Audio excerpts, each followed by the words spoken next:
really honored by it. In Luke chapter 21, Jesus gives us a very timely warning.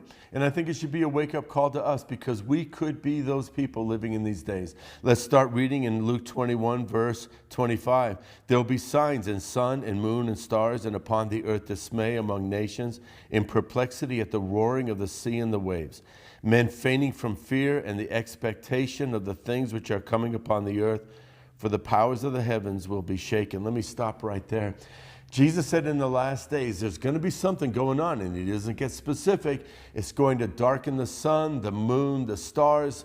Things are going to be happening that we cannot understand, and that all the nations will become dismayed. You can imagine, can't you, that if the moon is interrupted, it might be the explanation for the second part of this verse where it says that the oceans are going to roar and the waves are going to get out of control. There's going to be massive tsunamis. We realize the influence of the moon upon the tides.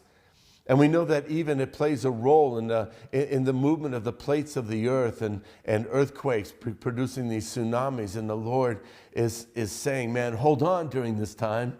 Because even when the oceans get out of control, the Lord still knows what's happening. Men will be fainting from fear because of what they expect is going to happen. And it says the powers of the heavens will be shaken. This reminds me of the fact that the Bible tells us that the powers in the heavens, the powers in the skies, are the principalities of the air. There's going to be a spiritual releasing of the dark side of the influence, the powers of Satan. And that as we're looking at this passage here, it will be like in the days of Noah when the fallen angels had interactions with the sons of men. So when all of this is happening, the world is going to be dismayed, but the believer is going to be rock solid. Here's what it says, that at the end of all this season, the world will see the Son of Man coming in a cloud with power and great glory. But when these things begin to take place, straighten up and lift up your heads, because your redemption is drawing near.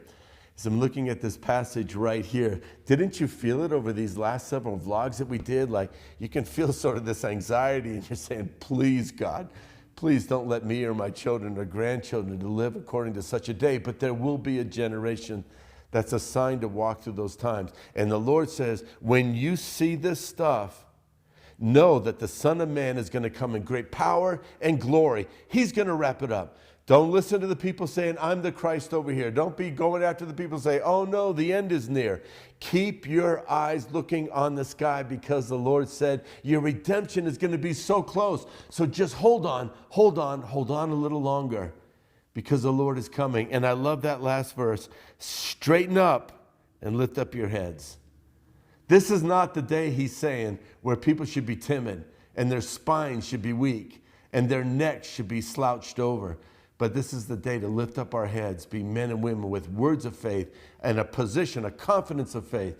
And in all of that, we know that God is going to see us through, and we will have great opportunities to share the testimony of the Lord.